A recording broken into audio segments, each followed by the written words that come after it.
मियां चन्नू का रिहायशी जो अरसा दराज से जानवरों की खालें इकट्ठी करके चमड़े का कारोबार करता है, ये कारोबार कैसे किया जाता है? ये मुल्तान या लाहौर से गोदामों से लेकर आते हैं। देसी ही चीज़ें इस्तेमाल होती हैं, इसमें चूना और खार का पानी, उसके बाद ये रंग में चल जाता है, सेल होता है पर केजी। आज हम इस वक्त मौजूद है मियां चन्नू में। यहाँ पे आपकी मुलाकात एक ऐसे शख्स से करवाते हैं जो कि अरसा दराज से ख़ानदानी तौर पर जो है वो जानवरों की चमड़ी का काम करता है। ये चमड़ा जो है किन किन मराहिल से गुजर कर ये तैयार होता है, इनकी क्या क्या चीज़ें बनाई जाती हैं और ये कहाँ कहाँ से ये कलेक्ट करते हैं। अस्सलाम वालेकुम जी। वालेकुम सलाम। अच्छा सर, मुझे अपना नाम बताइएगा। जी अब्दुर्रऊफ। अब्दुर्रऊफ साहब, ये आप काम कब से कर रहे हैं? ये हमारा जद्दी का अबाउजदाद से कर रहे हैं ये। अच्छा, आप ये जो खले होती हैं या चमड़ी होती है, ये आप कहाँ से कलेक्ट करते हैं, कहाँ कहाँ से लेके आते हैं? ये मुल्तान या लाहौर से गोदामों से लेकर आते हैं, जो चमड़े के इकट्ठा करते हैं जो। और ये जो आप लेके आते हैं, इकट्ठा करते हैं, उसके बाद ये किन किन मराहिल से आपको गुजारना पड़ता है और जिसके बाद ये अच्छी तरह से तैयार हो जाती है? हमारा जो काम है ये बेसिकल देसी रंगाई का काम है और ये जो बहुत अरसे से यही काम, पुराना यही काम है इसका। अब तो टेंडर में चला गया ना, लेकिन हमारा काम जो है ये देसी रंगाई का काम है। इसमें देसी ही चीज़ें इस्तेमाल होती हैं, इसमें चूना और खार का पानी पहले इस्तेमाल होता है, उसमें तकरीबन 10 से 15 दिन रहता है। उसके बाद खार को चूने का असरात ज़ायल करने के लिए, उनको निकालने के लिए कुछ घंटों के लिए, 24 घंटों के लिए इसे खाद के पानी में रखा जाता है। उसके बाद ये रंग में चल जाता है, रंग किक्कर की साग पीसी हुई होती है। इसके बाद इसकी सिलाई होती है, सिलाई के बाद इसे फिर चढ़ाई पे चढ़ाते हैं और किक्कर की वाली साग वाला ही पानी उसमें और किक्कर वाली साग डाली जाती है। उसके बाद तैयार हो जाता है, फिर ये आपके सामने सूख रहा है। ये जो आप उसको कलर करते हैं, रंग होता है, ये कोई ख़ास रंग होता है या आम जो दूसरे पेंट वगैरह होता है यही कलर होता है? नहीं, ये पेंट नहीं होता, ये कुदरती रंग है। किक्कर की जो छिलका होता है ना किक्कर का, उससे ये उस पीसा हुआ होता है, उसका कलर है ये। अच्छा, मुझे आप ये बताएं कि ये जो आप काम कर रहे हैं ये कितना मुनाफा बख्श है?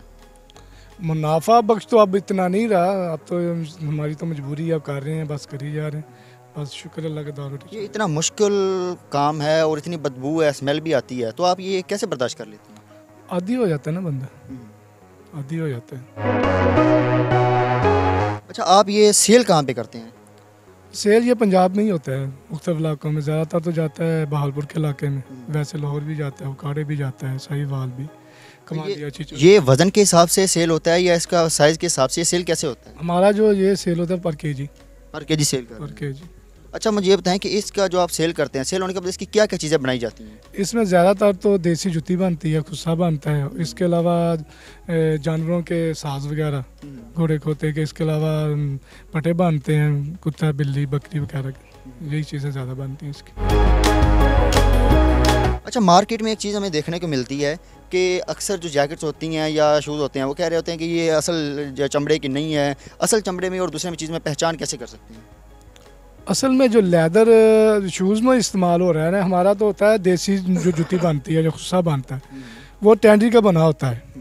वो प्रोसेस और हमारे प्रोसेस में फ़र्क है। पहचान इसकी तो हर बंदे को नहीं होती, जो चीज़ को समझता है, जानता है, वही पहचान सकता है। कि जिसको ग्रेन का पता हो, ग्रेन से पता चल जाता है ये चमड़ा है या वैक्सीन वगैरह लगी हुई है।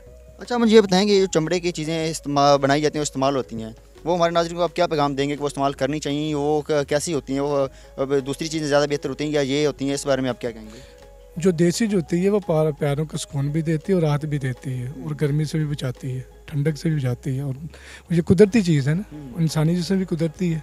अच्छा, आप किस किस चीज़ के या कौन से जानवर के आप जो चमड़ा है वो इस्तेमाल करते हैं और ज़्यादा जो चीज़ें हैं वो कौन सा जो चमड़ा है वो कारआमद ज़्यादा होता है? हमारे जो जूती में इस्तेमाल होता है ना, वो तो होता है गाय का चमड़ा ज़्यादा, और जो साज में इस्तेमाल होता है घोड़े को, तो पटे में वो होता है भैंस का होता है, भैंस का। अच्छा, मुझे ये बताएं, आजकल जदीद दौर है, हर चीज़ में जिद्दत आ गई है, तो ये क्या चमड़े की चीज़ें जो पहले ज़माने में इस्तेमाल की जाए, क्या आज भी इसकी उतनी ही वैल्यू है या नहीं? नहीं, जो देसी रंगाई जिस चीज़ में इस्तेमाल होती है, जो देसी जूती या खुजा, उसका इस्तेमाल बहुत कम हो गया है। ये काम तो पसमानदा है, पीछे जा रहा है, लेकिन है ये तरीक़ी काम। सदियों से जिस तरीके से हो रहा है तो उसी तरीके से हम कर रहे हैं। आपके पास ये इतनी ज़्यादा तादाद में ये चमड़े पड़े हैं, तो इसके लिए आपको क्या लेबर की ज़रूरत पड़ती है या आप खुद ही कर लेती हैं? कैसे मैनेज होता है और कितना टाइम लगता है? लेबर भी और हम भी इसी काम के करने वाले हैं। ये हमारा जद्दी काम, इस काम के कारीगर हैं। लेबर भी चाहिए होती है। जो एक आप चमड़ी लेके आते हैं, उसको लाने से लेकर मुकम्मल तैयार करने तक कितना टाइम लगता है? किन किन मराहल से गुजरते हैं? इसमें गर्मी में तो लग जाते हैं 20 से 22 दिन और सर्दी में 26 दिन कम बेश।